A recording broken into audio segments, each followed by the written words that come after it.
3 months ago, I learned of my uncle's passing. We weren't particularly close, but he left me one of his houses in the will. I was touched, but still wanted to sell it off. I'm a fairly new father of twin girls, and I didn't need another thing to manage right now.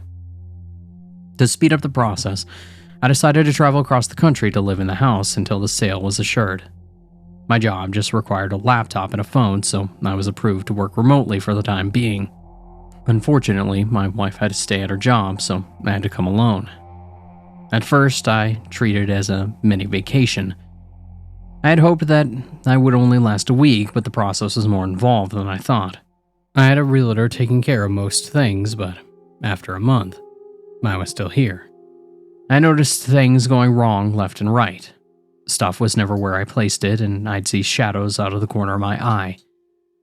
And I lost track most of the time, constantly. I thought it was caused by stress, or maybe loneliness. Except for the few times the realtor came by with prospective buyers, the house was the quietest place that I had ever been in.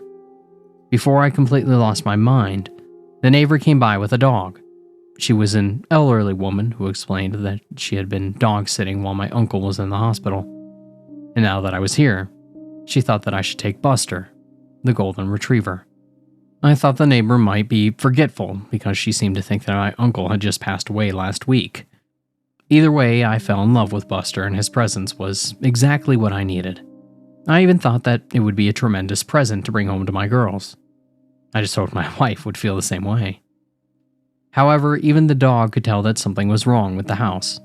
Buster accepted his new living arrangements pretty quickly, but would never willingly go upstairs. This was alright to me most of the time. I thought that it would make it easier to keep track of him.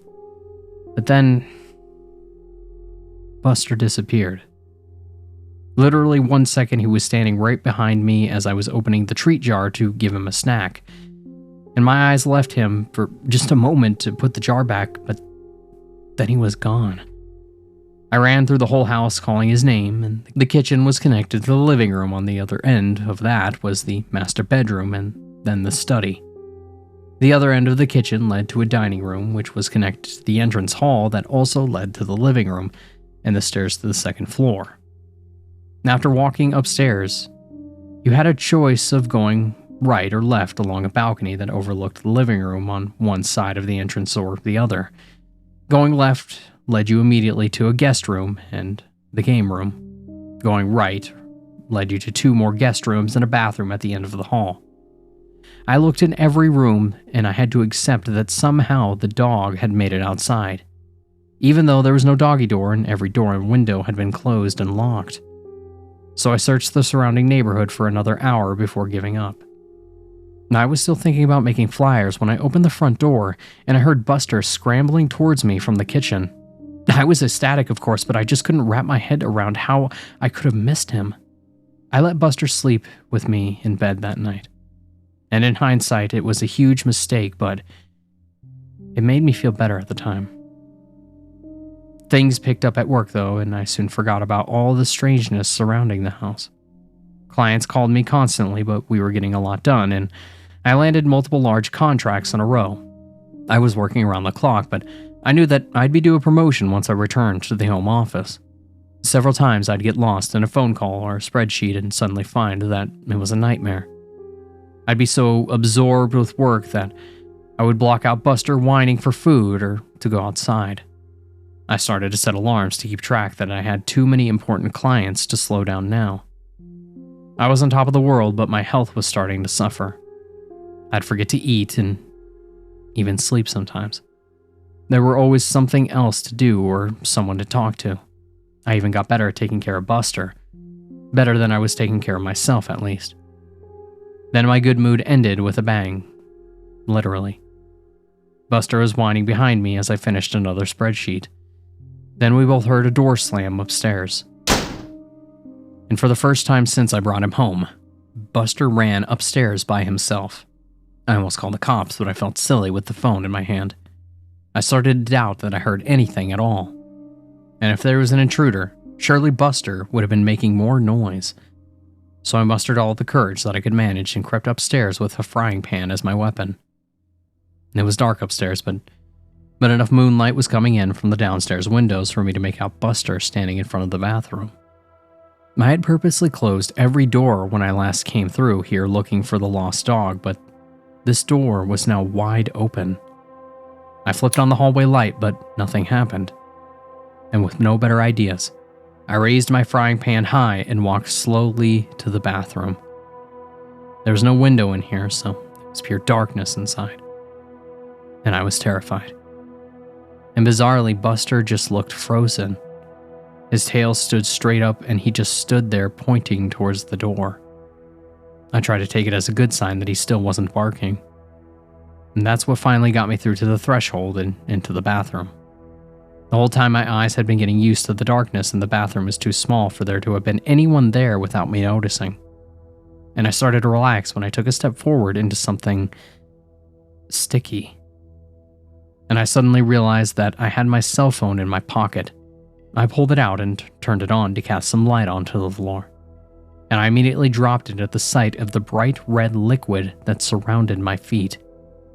I fled the upstairs and this triggered Buster to follow. This time I had no trouble calling the police. Thankfully, there was already a patrol car nearby, so 2 officers arrived within a couple of minutes. Their powerful flashlights cut through the darkness like knives, but they soon found nothing wrong with the upstairs. Something did appear to be wrong with my pipes, though, as they called out from above that the puddle was just rusty water. Because of their insistence, I climbed up the stairs again and I clearly saw a muddy brown puddle in the bathroom. The banging must have been from a pipe breaking, and both cops had a laugh at my expense, but were otherwise understanding. They even gave me a number for a good plumber, though my cell phone was ruined after I dropped it and left it in the puddle. I would have to use the one landline in the kitchen from now on. I let them out and I promised to call the plumber first thing in the morning. Yet, as exhausted as I was, I couldn't go to sleep over the excitement, so I stayed up to draft some more important documents for my company. And before I knew it, Buster had made another mess in the living room. I was dead tired and I said something to Buster that maybe I shouldn't have, and I did some things to him that I know I really shouldn't have. I decided to do something about the stress that I had been under, and I spoke to my supervisor that same morning.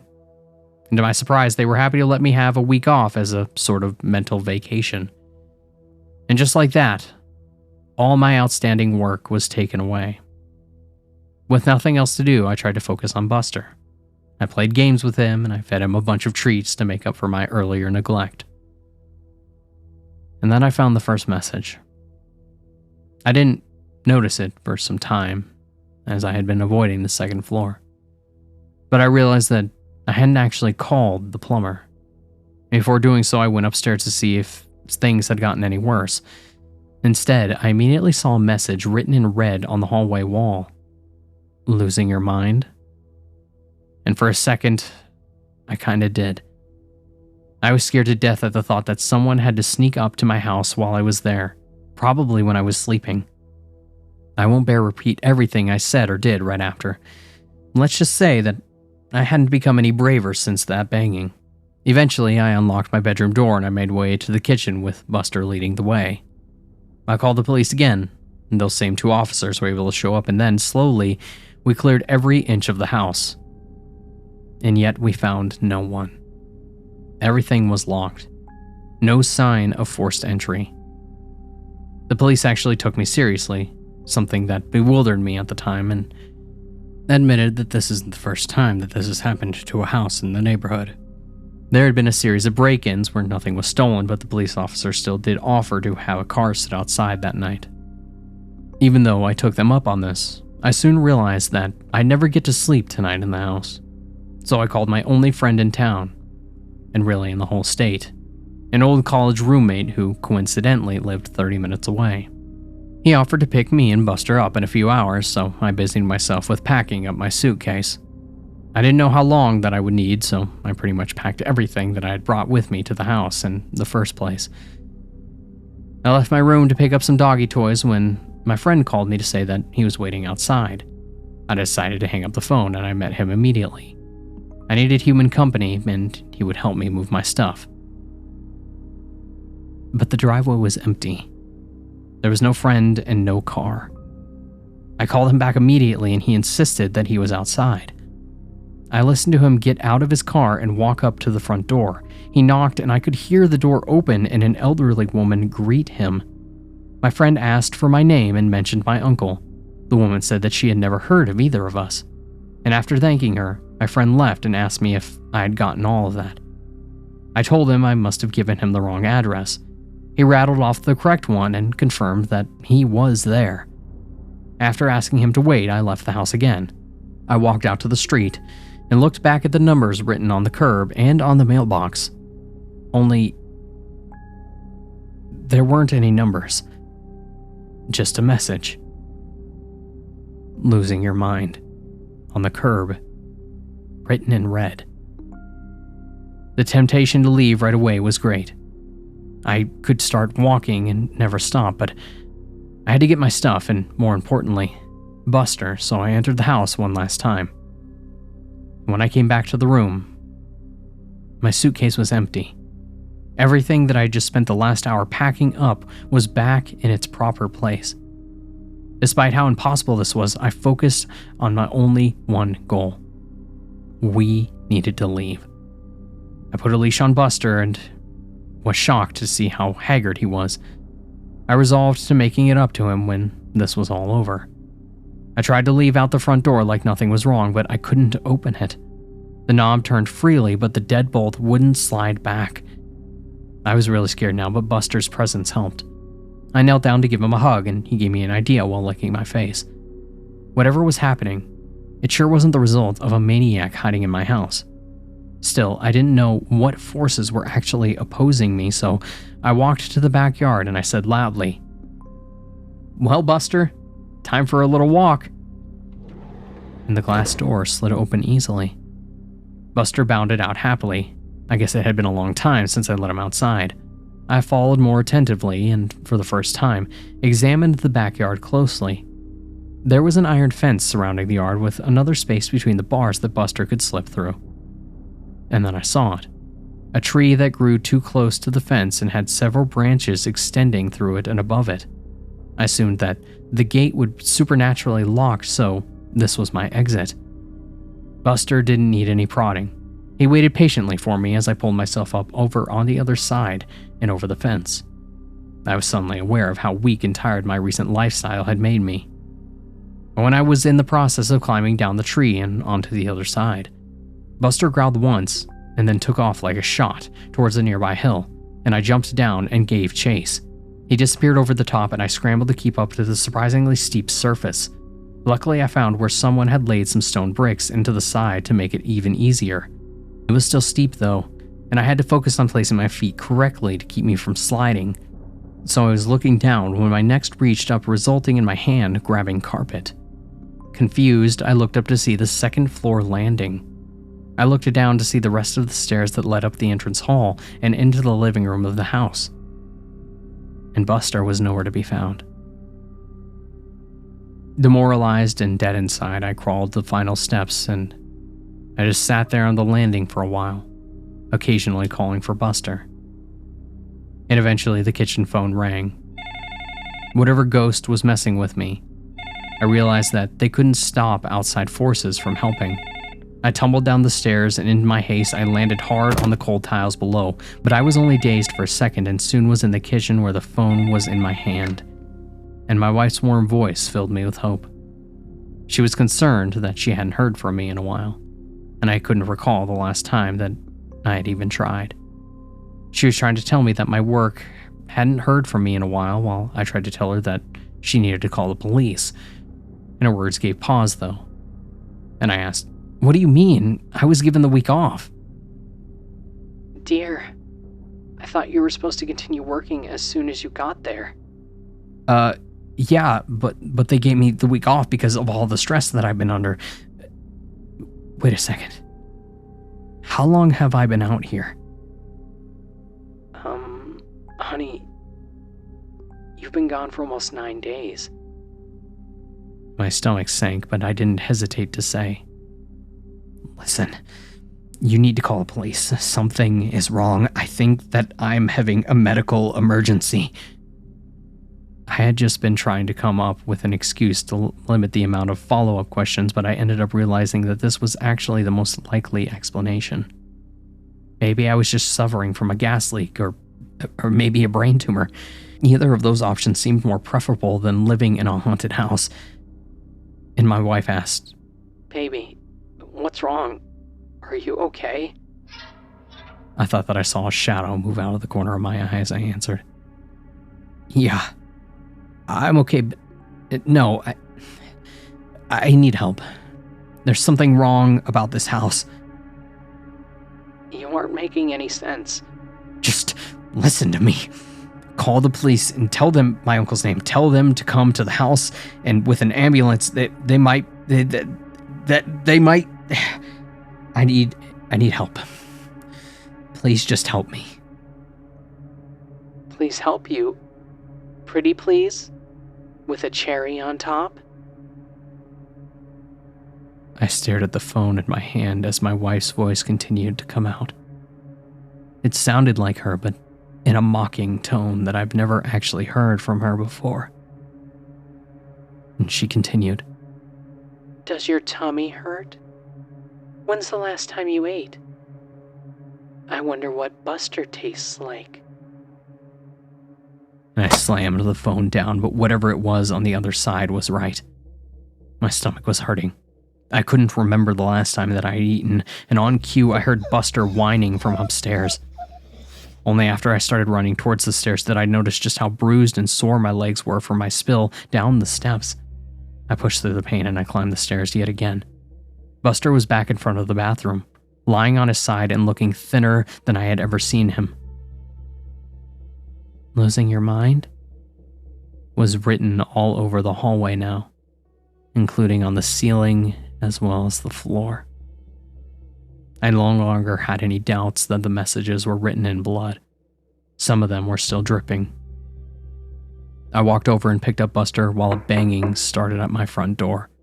I would have jumped if Buster hadn't been weighing me down. I heard the front door open and whoever it was identified themselves as the police. I even recognized the voice as belonging to one of the officers who had visited previously. Why can't I remember his name? After calling out that I was upstairs, I turned with Buster and I found the hallway stretched before me, many times its original length. Despite how thin he looked, Buster felt heavier than ever. I knew that this was all just some sort of trick as to not get me in touch with the police officers. I thought that I had been really talking to my wife. She had to have come through with calling the police, and the ghost just distorted the end of the call. So I started my trek back down the stairs and I shuffled my feet as fast as I could, yelling all of the way. But then the voice answered the police officer. A woman's voice. My wife's voice. I could hear her say, "I'm sorry, my husband wasn't feeling well. He's resting in the bedroom. Can I help you?" I screamed as loud as I could just to get their attention, but it was no use. And I heard the officer say, "I'd just like to check up on him all the same." Sure. Come on in. He's right through here." It was like right out of a nightmare. I was sweating profusely while every step seemed to get me nowhere. I tried to speed up, but even the hallway just stretched further. And then I heard the man's blood-curdling scream from downstairs. And suddenly the hallway snapped back and I found myself somehow right at the top of the stairs. My momentum couldn't be stopped, and I fell down the stairs and I landed hard on top of Buster. He howled in pain, but at least he was alive, and I saw a long, thick trail of blood go around the corner and under my closet bedroom door. There was still a shadow of something under the door. I painfully crept to the kitchen. I grabbed my trusty frying pan before making my way back to the bedroom door as quietly as I could. My eyes watched the moving shadows nervously. Whatever was waiting for me there had killed a man. That meant that it could kill me. But if it had to have a physical impact, then surely it had to be susceptible to a physical impact too. So I raised the frying pan and slowly turned the handle. and before I had made much progress, the door flew open on its own and something turned suddenly to me. I swung my frying pan down, and the cop stood before me, a smile frozen on his face, and we both looked down at the knife plunged into his chest. My hand was still wrapped around the handle. He fell to the side, and I fell backwards to sit heavily on the now clean floor. I was positive that I had picked up the frying pan. I could remember its weight, but now I also remembered going to the kitchen and pulling out the knife. I seriously wondered if I was losing my mind. I looked down to find that I had the knife in my hand again. I dropped it at once and I crawled back to check on Buster. He wasn't moving. I put my head on his flank and I was devastated to feel that he was still warm but not breathing. I didn't know what to do. And so I did nothing. And I did nothing for a long time. I was lethargic but somehow made it to the couch in the living room. And I waited there until nightfall and then slept on the couch. And when I woke up, I waited some more. I wasn't sure what I was waiting for, but nothing horrible was happening to me while I waited. I wasn't in a hurry to change that. But the bodies of Buster and the cop were still there. And I needed to do something. My stomach rumbled as I finally got up off the couch. And that was another problem with just staying put. For the first time, I found a shovel in an outdoor closet attached to the backyard porch. Digging the hole was exhausting, so I settled for just burying Buster now. I planned on getting the cop after finding something to eat. I picked up Buster and I carried him outside, and his fur was still warm. It was hard to believe that he was gone. That there was no life behind his big brown eyes, and I gently laid him down in the hole and I got to work. And sometime later, I wandered into the kitchen and I raided the pantry. The house was quiet apart from my efforts. Whenever I stopped moving, the silence was complete, and I wondered if the ghosts had been trying to make me murder after all. Now that their goal had been met, maybe they would leave me alone for a while. Just in time because I was starving and I didn't need any more distractions. I opened a box of cereal and I had a handful up to my lips when I paused. How could I tell that I was actually eating what I was looking at? What if I had actually been opening a box of rat poison? I still wasn't sure what the ghosts were capable of. I imagined the food turning into worms after it was already in my mouth. And with that thought, I threw the cereal on the ground and stomped on it, no longer hungry. I needed to concentrate my efforts on leaving this place. And right on cue, I walked by the front door. It was wide open. Instinctively, I made a leap for it before stopping with my outstretched hand just a foot short of the door. This had to be another trick. I could see the door slamming shut in my face or even taking a few of my fingers with it. I could feel a breeze enter the house, but I was too scared to move. All of my senses had failed me before. However, my need for freedom eventually caused my feet to move. And upon slowly exiting the house, I saw the cop car just sitting in my driveway. The door was unlocked and the keys were sitting in the front seat. My mind went wild trying to explain the situation. Maybe the cop was secretly a murderer and he had killed previous owners of this house. Maybe his sacrifice helped them move on. I couldn't think of any explanation for my good luck at the time, so I just pushed my misgivings down and got in. I drove out of the neighborhood without incident, but I had new problems. I was in an unfamiliar city, driving a cop car with no money or other belongings on me. And I had no idea what to do next. So I kept driving. It felt good to be out of the house. It felt good to see the sun. And so I kept driving on and on. Left turn. Right turn. Left turn. Right turn. No idea where I was going. And then I realized that I hadn't seen any other cars on the road for some time. Where was everyone? Where was I? The sinking feeling happened again, and in the pit of my stomach, but also around my whole body. I sunk back into the car seat and then realized that I was sitting in an armchair. Back in the living room of my uncle's house. My arms were up like I was still holding on to the steering wheel. and I started to cry with frustration as I stood up and screamed. How long had I been sitting there with a stupid grin, moving my arms up and down like a madman? I turned around and I saw my work laptop on the dining room table. It was on and glowing at me. And I walked over to it and I saw that something was already written down in this post. It read, "Lost your mind? Good. Now you won't mind losing the rest." And suddenly my fist felt weighed down. I raised it to find another kitchen knife in my hand, and I dropped it immediately. I erased the message and I started to type out a request for help. I ignored the scream and I just focused on the keys, but I kept hitting them wrong and another message slowly formed. "I'm sorry. I've disappointed you all. For the last time. Goodbye." I could have screamed again, but I noticed something had changed. I wasn't in the dining room anymore. I was in the study. I kept writing and writing and writing, and my own words started to come out. I have sent out emails requesting help, I've posted on the local police department's Facebook for assistance, and I've tried to keep writing no matter what. This is my last attempt to keep my sanity.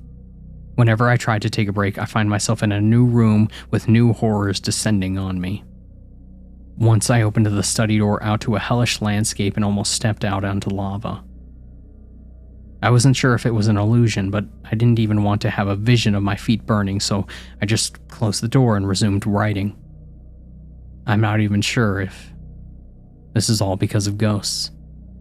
I've been doing a lot of thinking lately, and the truth is simply that I have no idea what's going on. As I've gone over these crazy events, I've realized that I can't recall my uncle's name, or even what he sounded like. I'm not sure that I even had an uncle. I'm trying hard to really think of how I came here. Did I fly or did I drive? I can't remember. Have I always been here? Even weirder, I can't remember my realtor's name or even who they were. I've met them in person several times. Why don't I know things that I should? I can't even remember the name of my daughters or my wife. Am I even a father? Am I even a person? I know I must be because here I am writing in this small study, but now that I think about it, I can't remember who my parents are, what they look like, or anything about my childhood. Now I just remember the house and all of the nightmares, walking and otherwise I've experienced here. I'm feeling a lot like I was back in the cop car. I found my way forward, but I really don't know what to do next. This is not a way to live, and I'm getting more and more tired. I'm so hungry. I'm finding it hard to focus. I keep hearing voices, and they're getting louder. I know if I stop writing, it won't last long, but I'm running out of things to say. My hands, they're so tired. I'm tired, so tired, so... Christ. Quick, brown fox jumped over the lazy dogs. I need to keep writing, but I don't know what to say anymore. What is my name? I don't know. I'll die if I stop writing. I'll die if I stop writing. I just write,